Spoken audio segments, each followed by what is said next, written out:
बिस्मिल्लाहिर्रहमानिर्रहीम। अस्सलाम वालेकुम नादरीन, आप यूट्यूब चैनल देख रहे हैं। मैं इमरान खान हूँ। नादरीन, मैंने पिछले वीलॉग में आपको बताया था कि इमरान खान साहब ने यह दावा किया कि पाकिस्तान के मौजूदा आर्मी चीफ और फील्ड मार्शल सैयद आसिम मुनीर साहब, ये जब DGISI थे और इनको इनके ओहदे से बरतरफ किया जा रहा था, उस वक्त इन्होंने कोशिश की कि उस वक्त के वज़ीर आज़म इमरान खान साहब को इन्फ्लुएंस किया जा सके अपने ओहदे को बचाने के लिए। तो इन्होंने मुलाकात करने की कोशिश की बुशरा बीबी से, और बुशरा बीबी से मुलाकात के लिए जो चैनल इस्तेमाल किया, जिसके बारे में इमरान खान साहब ने बताया, वो चैनल जुल्फी बुखारी साहब थे। कि जुल्फी बुखारी साहब को रब्ता किया और रब्ता करके कहा, जी मुलाकात करवा दें बुशरा बीबी से मेरी। और बुशरा बीबी ने वो मुलाकात करने से इनकार कर दिया। और इमरान खान साहब अब ये कहते हैं कि यही वजह है कि आसिम मुनीर बुशरा बीबी अपना गुस्सा उतार रहे हैं या उन्हें निशाना बना रहे हैं। अब ये जो मामला था, ये तो इमरान खान साहब ने कहा था, तो मैंने जुल्फी बुखारी साहब से रब्ता किया और कोशिश की कि उनसे पता करूं। तो मेरा उनसे रब्ता हो गया, क्योंकि जुल्फी बुखारी साहब अमेरिका में मौजूद हैं और वहाँ वो एक बड़ी इंपॉर्टेंट हेयरिंग है जो वहाँ पे हुई अमेरिका में। और उसकी तफसीलात मैं आपको बाद में बताता हूँ। ये Tom Lantos human right commission है अमेरिका में, कांग्रेस में, और ये बहुत इंपॉर्टेंट कमीशन है। इसी कमीशन में जब हेयरिंग हुई थी अहमद नूरानी के भाइयों के हवाले से, तो फौरी तौर पे अहमद नूरानी के भाइयों को ISI ने रिलीज़ कर दिया था। और बाद में ये कहानी बनाई गई थी कि कच्चे के डाकू इन्हें उठाकर ले गए थे और उसके बाद वो वहाँ से फरार होकर आ गए, या पुलिस वहाँ पे चली गई, या कुछ इस तरह बाजियाब हो गए। तो ये कहानी थी। अच्छा जी, अब ये इसमें जुल्फी बुखारी साहब ने बिल्कुल कन्फर्म किया जी, और इन्होंने कहा कि तब हमारे राब्ते हुआ करते थे आसिम मुनीर साहब से। ये DGISI थे, हुकूमत के साथ ये राब्ता कर सकते थे। और DGISI ने उस वक्त बुशरा बीबी से मिलने की ख्वाहिश का इजहार किया था, लेकिन बुशरा बीबी ने मिलने से इनकार कर दिया था। यह बुशरा बीबी उस वक्त नहीं मिली थी, उस वक्त के DGISI जब इनको होते थे बरतरफ किया जा रहा था आसिम मुनीर साहब से। अब कुछ लोग ये कह रहे हैं कि एक्चुअली आसिम मुनीर साहब मिलना चाहते थे बुशरा बीबी को करप्शन के मामलात में, कोई इंक्वायरी कर रहे थे वो। तो एक तो DGISI ने करप्शन में क्या इंक्वायरी कर दी, उनका तो ताल्लुक ही कोई नहीं है इन चीज़ों से। और दूसरा, क्या वो ये चाह रहे थे कि वो जाएं और जाके बुशरा बीबी से तहकीकात करें खातून अव्वल से? तो ये कोई बातें ना, कोई सेंस नहीं बनती। अच्छा, बहुत सारे लोग ये कहानी सुनाते हैं और बार बार ये कहते हैं कि हाफिज सैयद आसिम मुनीर साहब जब DGISI थे तो जनाब ने कोई करप्शन पकड़ ली थी बुशरा बीबी की, फराह खान की और उस्मान बुज़दार की, और इन्होंने कहा था कि जी ये लोग करप्शन कर रहे हैं, तो इस गुस्से में इमरान खान ने इन्हें ओहदे से हटा दिया था। ये अब जो कहानी मार्केट में फ्लोट की गई आज से 2-2.5 साल पहले, वो ये है। हालांकि इससे पहले किसी को इस कहानी का पता भी नहीं था, कोई अलिफ बे भी नहीं थी इस कहानी की, लेकिन अचानक से ये कहानी मार्केट में फ्लोट की गई कि ये जनाब हुआ था। देखिए, अब वही आसिम मुनीर साहब मुल्क के स्याह और सफ़ेद के मालिक बने हुए हैं। अब वो फील्ड मार्शल भी हैं, आर्मी चीफ भी हैं, और ये हुकूमत भी उनके कदमों में बैठी हुई है। तो जो चाहे वो करें। कल वो अहमद वली खान ने ठीक बात की ना कि मौजें तो सारी जो हैं वो इधर हैं और इनको तो कोई छेड़ नहीं सकता। तो ताकत तो सारी जनाब, ताकत का जो मंबा है वो तो आर्मी चीफ हाउस है, इस वक्त उनके पास है ताकत, GHQ में। और मामला ये है कि अब सारी ताकत आपके पास है, तो पकड़े उस्मान बुज़दार को, पकड़े फराह खान को, और केस बनाए बुशरा बीबी पे उस करप्शन का जिसको पकड़ा था आसिम मुनीर साहब ने, और उनके पास कोई फाइल थी। क्या आज तक वो फाइल सामने आई? नहीं। क्या आज तक उस फाइल के कोई इल्जामात प्रैक्टिकली सामने आए? नहीं। इल्जाम क्या था कि ये लोग कोई अफसरान की ट्रांसफर पोस्टिंग करते हैं, जिसमें ये अफसरान की ट्रांसफर पोस्टिंग के लिए पैसा वसूल करते हैं। भाई, वो जो पैसा वसूल किया, रिश्वत लेना और देना दोनों जुर्म है। तो वो जो अफसरान रिश्वत देकर अपनी ट्रांसफरें ले रहे थे या अपनी पोस्टिंग्स करवा रहे थे, वो अफसरान किधर है? उनमें से कितने गिरफ्तार किए आसिम मुनीर साहब ने आर्मी चीफ बनने के बाद? 1, 2, 10, 20? कोई भी, एक भी नहीं। उस्मान बुज़दार कहां पे है? वो गर्मियां आजकल, तो वो आम ठंडे करके खा रहे हैं वहां पे दरिया में या स्विमिंग पूल में। तो उस्मान बुज़दार साहब को पकड़ लेते, उनसे पूछते कि आपने ये करप्शन क्यों की है। फराह खान के खिलाफ कौन सी कोई संजीदा एफर्ट हो रही है? कोई भी नहीं। चले, बुशरा बीबी तो जेल में है ना, तो बुशरा बीबी के ऊपर ही केस बना देते कि जनाब ये खातून ने ये पैसा वसूल किया, इस मद में वसूल किया, इस अफसर ने ये पैसा दिया और फलां फलां ट्रांसफर और पोस्टिंग हुई। अगर एक फाइल आसिम मुनीर साहब के पास थी तो वो फाइल आज कहां पे है? ये सारी ऐसा लगता है कि एक कहानी है। अगर ये सच होता तो आज ये चीजें हमारे सामने होती। आज ये चीजें जो है ना, वो इतने सारे इद्दत वाला केस बनाने की जरूरत तो ना पड़ती। ये अजीबोगरीब किस्म के भोंडे मुकदमात बनाने की जरूरत तो ना पड़ती। फिर तो सिंपल ये होता, तोशा खाना का केस बनाने की जरूरत भी ना पड़ती। तोशा खाना में तो जितने भी पाकिस्तान के बड़े बड़े ओहदेदार हैं, चाहे वो जर्नैल हैं, चाहे वो सियासतदान हैं, चाहे वो माजी के वज़ीर आज़म हैं, चाहे वो मौजूदा, उस सबके घरों में सामान गया हुआ तोशा खाना का। ये कोई अनोखी खातून अव्वल तो नहीं थी कि इसके घर में क्यों चला गया। सबके घरों में जाता रहा, या तो सारों को पकड़ के अंदर कर दो। तो ये भोंडे केसेस बनाने की जरूरत तब पड़ी जब कुछ और था नहीं। अगर तो आसिम मुनीर साहब के पास कुछ होता तो वो उसकी बुनियाद के ऊपर आज केसेस बनाते, अगर वो सॉलिड होता। मैंने आपको पहले भी वो माजी में बात बता दी हुई है कि जनरल बाजुआ इमरान खान साहब के पास गए थे कि आसिम मुनीर साहब के साथ फलां फलां फलां फलां प्रॉब्लम्स जुड़ी हुई है, तो हमें डीजी आईएसआई तब्दील करना है। तो जनरल बाजुआ की ख्वाहिश पे इमरान खान साहब ने डीजी आईएसआई तब्दील किया, और जनरल बाजुआ ने ऑप्शन देने थे कि जनाब इसको लगा दो। तो आपको तो पता है कि फैज हमीद साहब उस वक्त जनरल बाजुआ को भी पसंद थे, इमरान खान साहब को भी पसंद थे, तो वो आकर लग गए डीजी आईएसआई। ये बात बिल्कुल ठीक है कि जनरल फैज का किरदार बड़ा घटिया रहा है, बड़ी घटिया हरकतें उस आदमी ने की है पाकिस्तान की सियासत में। और मेरी ये ख्वाहिश है कि जनरल फैज को किसी भी करप्शन के ऊपर सजा ना दी जाए, उसको सियासत में मुदाखलत पे निशाने इबरत बनाया जाए अगर बनाना है तो। करप्शन तो जनाब करते रहते हैं लोग, बेशुमार लोग पाकिस्तान में करप्शन करते हैं। ये आइंदा भी करते रहेंगे। असल सजा देनी चाहिए इन जर्नैलों को कि इन्होंने सियासत के अंदर मुदाखलत की है। निशाने इबरत बनना चाहिए जनरल फैज हमीद को भी, और आज भी जो सियासत कर रहे हैं, मैं उम्मीद करता हूं कल ये सारे भी निशाने इबरत बनेंगे, और जरूर बनेंगे। और ये कौम ये होता हुआ देखेगी, आज नहीं तो कल ये होगा। नाज़रीन, ये जुल्फी बुखारी साहब ने तस्दीक कर दी कि जनाब बुशरा बीबी से मिलना चाह रहे थे, तो खबर की तस्दीक तो होगी जो इमरान खान साहब ने जेल से कही। लेकिन इमरान खान साहब ने यह बात करने में बड़ी देर लगा दी।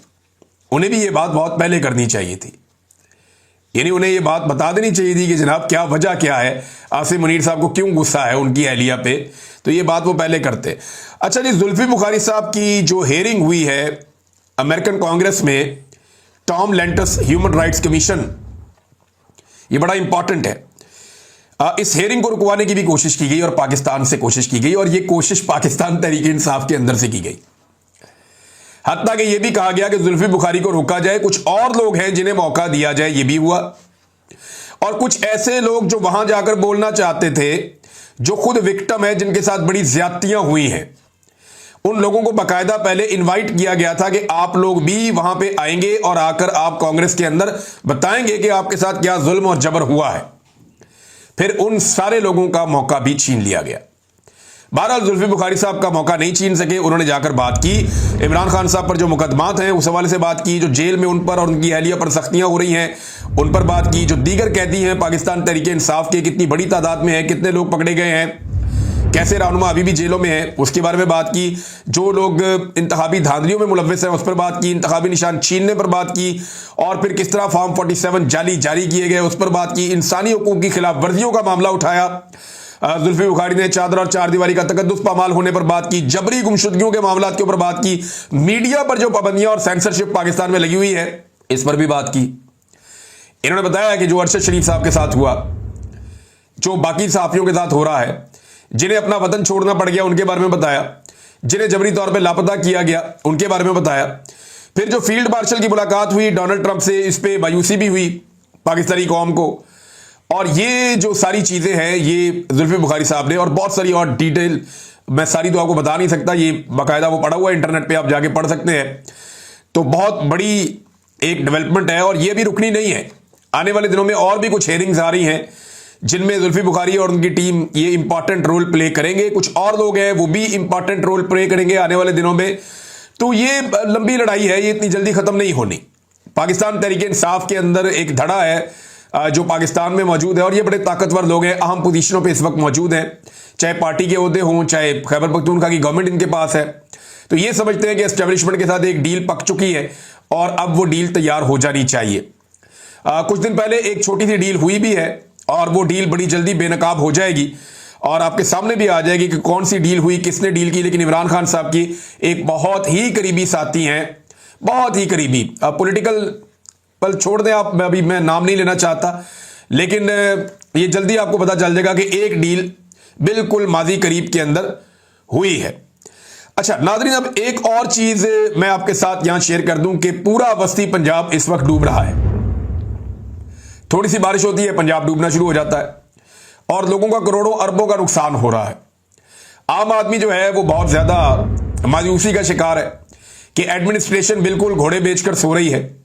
पहले ये लोग काम कर रहे होते थे, बारिशें आने से पहले बंदोबस्त करते थे, बंद देख लेते थे, पानी के रास्ते देख लेते थे और कोशिश की जाती थी कि बारिशों में नुकसान कम हो। इस मरतबा जो टिकटॉकर हुकूमत है जाली फार्म 47 की, इन्हें पता है कि अवाम वोट दे या ना दे, हमने तो इक्तदार में आना है, क्योंकि हम तो बूटों के तस्मों के साथ लटक के इक्तदार में आए हैं और ऐसे ही हम लास्टिक की शलवारें पहन के बार बार इक्तदार में आ जाएंगे। लिहाजा इन्हें परवाही नहीं है और अवाम डूब रही है। अब जो बंदा गिला शिकवा करता है उसको उठा के अंदर डाल देते हैं और कह ये रहे हैं कि अमेरिका में भी सैलाब आया, बाकी दुनिया में भी सैलाब आए, बड़े बड़े मुल्कों की मिसालें दे रहे हो। भाई वहां पे सैलाब आए हैं, ये रूटीन की बारिशें हैं जिनके अंदर पूरे के पूरे शहर डूब गए हैं। रूटीन की बारिशों को वो तरक्की याफ्ता ममालिक जो है वो घास भी नहीं डालते। और दूसरी बात यह है कि वहां पे अगर ज्यादा बारिशें हो जाए और पानी खड़ा हो जाए तो कोई लंबे बूट पहन के यूं करके खड़ा नहीं हो जाता। वहां पे कोई उसके ऊपर अपनी तशहीरी मुहिम नहीं चला देता, वहां पे कोई शुएब को फोन नहीं कर रहा होता, ऊंची सड़कों पे फिर के अपनी पब्लिसिटी नहीं करवा रहा होता, सहाफियों के टोले को अपने मनपसंद को लेकर कोई अपनी पब्लिसिटी नहीं कर रहा होता। तो इसलिए वहां पे तनकीद भी उस तरह से नहीं होती। दूसरा, वहां पे कोई भी आफत आ जाए उसके बाद जो रिस्पॉन्स है गवर्नमेंट का या इदारों का वो ऐसा शानदार होता है कि वहां के लोग कहते हैं जी ठीक है, हमारा नुकसान हुआ, पूरा हो गया। मुझे बताया ना पाकिस्तान में कितने लोगों की गाड़ियां डूब जाती हैं, कभी आज तक किसी एक का भी नुकसान पूरा हुआ? इंश्योरेंस का पाकिस्तान में सिस्टम है नहीं, कानून पाकिस्तान में अजीबोगरीब बनाए हुए हैं। तो ऐसी सूरत हाल में फिर लोग बुरा भला ही कहेंगे और क्या कहेंगे। और अब जस्टिफिकेशन दे रहे हैं, यानी मैं कुछ सहाफियों को और कुछ ऐसे लोगों को जिन्हें ये हुकूमत या पीडीएम की जमातें नवाजती हैं, मैं उन्हें कहता हुआ देख रहा था। यानी कुछ लोग कहते हैं पेट्रोल अभी भी दुनिया के कुछ ममालिक के मुकाबले में सस्ता है। ये मुवाज़ना तुम लोगों ने उस वक्त तो नहीं किया जब इमरान खान के दौर में पेट्रोल 150 रुपए का था और आलमी मंडी में 125 रुपए का था। उस वक्त तो तुम लोगों ने यह मुवाजना नहीं किया, बेशर्मों की तरह तुम लोग तब कहते थे जी बहुत महंगा हो गया। यह मुवाजना तब करना था ना कि आलमी मंडी के अंदर कितने ममालिक और हैं जहां पे पेट्रोल पाकिस्तान से भी महंगा है, उस वक्त नहीं किया। जब पाकिस्तान में सस्ता था और आलमी मंडी में महंगा था तब मुवाजना नहीं करते थे। अब आलमी मंडी में सस्ता और पाकिस्तान में महंगा है तो अब ढूंढ के लाते हैं कि फलाना मुल्क ऐसा है जहां पे थोड़ा सा पाकिस्तान से आज भी महंगा है। इनकी बेशर्मी की इंतहा आप चेक करें। अब चीनी के बारे में बरतानिया से मुवाजना किया एक अकाउंट ने कि जनाब बरतानिया में चीनी आज भी पाकिस्तान से महंगी है, या पाकिस्तान में आज भी बरतानिया यानी आज 200 रुपए किलो हो गई है। तो ये वाला मुवाजना इन्हें याद आ गया। लेकिन जब इमरान खान के दौर में 80 रुपए किलो थी तब ये मुवाजना याद नहीं आया था। बरतानिया में तो और भी बेशुमार चीजें, वहां की गवर्नमेंट तो अपने वो शहरी जो काम नहीं कर पाते उन्हें वो पैसा देते हैं हर महीने जिंदगी जीने के लिए, रिहाइश देते हैं उन्हें, पैसा देते हैं उन्हें बेनिफिट्स देते हैं, उन्हें तो मुफ्त इलाज मिलता है, मुफ्त तालीम मिलती है, बेशुमार और चीजें उन्हें मिलती हैं वहां पे। तो उसका तो आप जिक्र नहीं करते। चीनी आपको याद आ गई कि आज भी बरतानिया में पाकिस्तान से महंगी है। तो जब पाकिस्तान में 80 रुपए की थी ना तो बरतानिया में तब भी इसके आसपास ही थी जितने की अब है। पाकिस्तान में महंगाई बढ़ने की शरह में और बरतानिया में महंगाई बढ़ने की शरह में भी बात कर लें आप कि कितना फर्क है। ढिठाई और बेशर्मी के साथ ये लोग जो है वो डिफेंड करते हैं हुकूमत की बेशर्मियों को और हुकूमत की नालायकियों को। और नाज़रीन एक और चीज, इकोनॉमी को काफी सहारा मिल रहा है। ये भी वो कहते हैं कि जनाब ये महंगाई की जा रही है, इससे इकोनॉमी को सहारा मिल रहा है। बिजली महंगी कर रहे हैं जी, बड़ा अच्छा कर रहे हैं, इकोनॉमी को सहारा मिल रहा है। गैस महंगी कर रहे हैं जी, इकोनॉमी को सहारा मिल रहा है। तो इमरान खान के दौर में वो पैसे क्या बनी गला लेकर जा रहा था? उसके दौर में तो हुकूमत के अखराजात भी कम थे, आज तो हुकूमत के अखराजात भी बहुत ज्यादा है। तो ये बेशर्मी और ढिठाई है हमारे चंद सहाफियों की और ऐसे दानिश्वरों की जो बिला वजह के दानिश्वर बने हुए हैं और उन्हें यह बात समझ भी नहीं आती कि यार लोग सब कुछ जानते हैं, लोगों को आप बेवकूफ नहीं बना पाएंगे। आप माइक लेकर जाए ना, लोगों से कहे जी महंगाई वाकई कम हुई है, तो देखें लोग आपका मुंह तोड़ देंगे और आपका माइक छीन लेंगे। ये करेंगे लोग। बहरहाल जुनैद अकबर ने नोटिस लिया है चीनी के मामले का और नोटिस पब्लिक अकाउंट्स कमेटी में बैठकर दिया क्योंकि वो चेयरमैन है पब्लिक अकाउंट कमेटी के। तो उन्होंने कहा कि हुकूमती फैसले की रोशनी में चीनी की दरामद पर टैक्स छूट की मंजूरी पर एफबीआर के नोटिफिकेशन का नोटिस लेते हुए एसआरओ पर वजाहत के लिए चेयरमैन एफबीआर को अगले इजलास में तलब कर लिया। ये जो शुगर माफिया है ना, ये बहुत ताकतवर है। शब्बर जैदी साहब ने कहा था, इमरान खान साहब की टीम का एक दौर में हिस्सा थे, उन्होंने हाल ही में कहा कि ये जो शुगर माफिया है ना, इसके खिलाफ ना पीपल्स पार्टी कुछ कर सकती है, ना पीएमएलएन कुछ कर सकती है, ना पीटीआई कुछ कर सकती है, और ना इसके खिलाफ फौज कुछ कर सकती है। ये इतना ताकतवर है, इतनी ताकत है इनके अंदर। सारी पॉलिटिकल पार्टीज को इन्होंने पकड़ा हुआ है जड़ से, और ये माफिया हर पॉलिटिकल पार्टी के अंदर अपनी जगह बना लेता है, अपने बंदे इंजेक्ट कर देता है कि जनाब कल को वहां प्रॉब्लम होगी तो वहां से आपने ये मामला देख लेना है। और हर जगह पे ये इन्वेस्ट भी करते हैं, खरबों रुपया कमाते हैं तो अरबों रुपया ये इन्वेस्ट भी कर देते हैं, इन्हें फर्क ही कोई नहीं पड़ता। तो ये मामला है शुगर माफिया का। अब मसला यह है कि पहले पाकिस्तान से बाहर इन्होंने चीनी भिजवा दी कि यार भेज दो पाकिस्तान से बाहर, हमारे पास इजाफी चीनी है। तब पूरा पाकिस्तान चिल्ला रहा था, सहाफी कह रहे थे, इकोनॉमिस्ट कह रहे थे यार दाम भेजो, हमें जरूरत पड़ेगी। अब जब हमें जरूरत पड़ गई है तो चीनी यहां पे बहुत महंगी हो गई है, माफिया पैसा बना रहा है, धड़ाधड़ पैसा बन रहा है, और अब बाहर से चीनी इंपोर्ट कर दिए दोबारा कि जनाब फिर ले आओ, और उसके ऊपर टैक्स भी छोड़ दिए ताकि माफिया फिर पैसा कमा ले हर चीज के अंदर। और आईएमएफ इनके गले पड़ गया इस मामले को लेकर। उन्होंने कहा यार ये क्या बकवास है, पहले आपने चीनी पाकिस्तान से बाहर भेज दी, अब आप कह रहे हैं चीनी पाकिस्तान वापस लानी और टैक्स भी आपने नहीं लेने, टैक्स भी आपने छोड़ देने। ये कौन सी आपकी फूड इमरजेंसी लगी हुई है पाकिस्तान में? तो इनके अजीबोगरीब हरकतों से आईएमएफ भी परेशान हो गया कि यार ये कर क्या रहे हैं। नादरीन, अली अमीन गंडापुर का एक बड़ा इंपॉर्टेंट स्टेटमेंट है, और गंडापुर साहब ने कहा कि गरीब का चालान मत करो, बड़ी गाड़ी वाले को तुन कर रखो। ये बड़ी जबरदस्त सोच है कि गरीब आदमी जो है वो कमजोर है बेचारा, वो पता नहीं किस सोच में जा रहा है, लोग बहुत परेशान है, बेचारों को खाने के लाले पड़े हुए, महंगाई इतनी है। उसका जब आप चालान कर देते हैं ना तो उसका सारा बजट ही मुतासिर हो जाता है। तो गरीब का चालान मत करो, बड़ी गाड़ी वाला जो है उसको तुन कर रखो। बड़ी गाड़ी वाले को तो आपने टिकट दे दिया गंडापुर साहब। ये सोच आप सिर्फ लोगों को बताने के लिए, तकरीर करने के लिए। जो आपके गरीब कारकुन थे, जो ऐसे कारकुन जिनके लिए आज भी पेशावर के अंदर एहतजाज हुआ और कारकुनों ने कहा ये इनका हक बनता था, इन्हें टिकट मिलना चाहिए था, उनको हटाकर आपने मिर्जा अफरीदी को टिकट दे दिया। ये फैसला अगर इमरान खान का भी है तो गलत फैसला है ना। ये कैसे हो सकता है कि इमरान खान या उसके नजरिए के लिए कुर्बानियां दे आम वर्कर, आम आदमी, मारे खाए आम आदमी, मारे खाए बेचारे उसके पुराने साथी, और एक सरमायादार आए और आकर टिकट लेकर चला जाए। तो ये तो वही मामला हो गया ना कि गरीब को कुछ नहीं कहना, आपने अमीर को तुन के रखो। ये कहने की बातें हैं सिर्फ, फिर ये तो जुबानी कलामी बातें हैं। एक्चुअली तो अमीर को और सरमायादार को आप सलाम पेश करते हैं टिकट समेत। नाज़रीन, कलात में एक बड़ा अनफॉर्चुनेट इंसिडेंट जो है वो भी रिपोर्ट हुआ है थोड़ी देर पहले जब मैं वीडियो रिकॉर्ड कर रहा हूं। एक मुसाफिर बस पे फायरिंग हुई है, एक मरतबा फिर अफसोसनाक इंसिडेंट, और ये दहशतगर्दी के वाकयात रुकने नहीं पा रहे। पाकिस्तान की इंटेलिजेंस की नाकामी है और पाकिस्तान की सिक्योरिटी फोर्सेस को इन वाकयात को हर हाल में रोकना चाहिए। मुसाफिर बस के ऊपर फायरिंग हुई है, 3 लोग उसमें शहीद हो गए और 5 लोग उसमें जख्मी हो गए हैं। बड़े दिलखराश मनाजिर थे जब मैं ये देख रहा था, बड़ा अफसोसनाक मामला है। नाज़रीन, एक और चीज़ जो मैंने आपको बताई थी ये मजीद खुलकर सामने आ गई है, और शाकिर एवान साहब को क्रेडिट जाता है, उन्होंने इस सारे मामले को उठाया और बड़े पैमाने पर इस मामले को उठाया। 9 मई के मरकजी गवाह हसाम अफजल अदालत के सामने एक्सपोज हो गए, और ये एक वकील हैं बुरहान मुअज्जम मलिक। उनकी दरखास्त पर काफ़ी दिनों की लेतोलाल के बाद बिलाखिर पुलिस रोजनामचा अदालत के सामने पेश किया गया। रोजनामचे में पेजेस फाड़ फाड़ कर इंतहा की टेम्परिंग की गई थी। यानी जो रोजनामचा पेश किया गया उसमें सफ़े ही फाड़े हुए थे। भाई ये बच्चे थोड़ी रोजनामचा बनाते हैं, या पुलिस स्टेशन में शाम के वक्त बच्चे खेलने आ जाते हैं जब वो सफ़े फाड़ देते हैं, जहाज बना के उड़ा देते हैं। ये पुलिस का रोजनामचा है, इसको तो बिल्कुल सही तरीके से मेंटेन होना चाहिए। तो सफ़े फाड़े हुए थे, टेम्परिंग की हुई थी, लेकिन वो कहते हैं ना कि चोर कहीं ना कहीं अपनी निशानी छोड़ जाता है। ऐसा ही हुआ। रोजनामचा में मरकजी गवाह हसाम अफजल की उस रोज ना सिर्फ छुट्टी दर्ज थी, बल्कि साथ ही एसएचओ की जानिब से यह नोट भी लिखा हुआ था कि यह छुट्टियां करने का आदी है ये बंदा। अब इसकी थाने में वापसी तब होगी जब ये एसपी साहब के सामने पेश होगा। अंदाजा करें आप। अब इस पे नईम हैदर पंजूता साहब कह रहे हैं कि ये बड़ा अहम गवाह है और इसकी वजह से इमरान खान जेल में है, कि ये जमान पार्क में गया था और जाकर इसने खुफिया मिशन के ऊपर 9 मई के बारे में सारी साजिश और सारा मंसूबा इसने खुद देखा था। ये बंदा तो उस दिन छुट्टी पे था और इसके बारे में बाकायदा रोजनामचे में लिखा हुआ है। ये वैसे अल्लाह ताला कैसा मेहरबान है, कैसे अल्लाह ताला मदद करता है कि जिस बंदे पे पूरा मुकदमा खड़ा है, जो बंदा जाता है जाके खुफिया तरीके से इमरान खान साहब का सारा मंसूबा सुनता है और आकर गवाह बन जाता है। जिस तारीख को वो ये सारा कुछ करता है उस तारीख को बंदा ही छुट्टी पे है।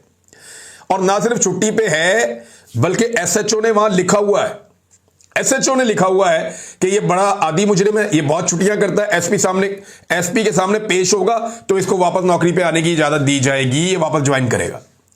अब आप अंदाजा करें। और ऐसे ही गवाहों के बयानों को बुनियाद बनाकर नईम हैदर पंजूथा के मुताबिक इमरान खान की जमानतें खारिज की गई हैं। यह है नाजरीन पाकिस्तान का निज़ाम इंसाफ और ये केसेस बनाए गए हैं भोंडे किस्म के इमरान खान के खिलाफ।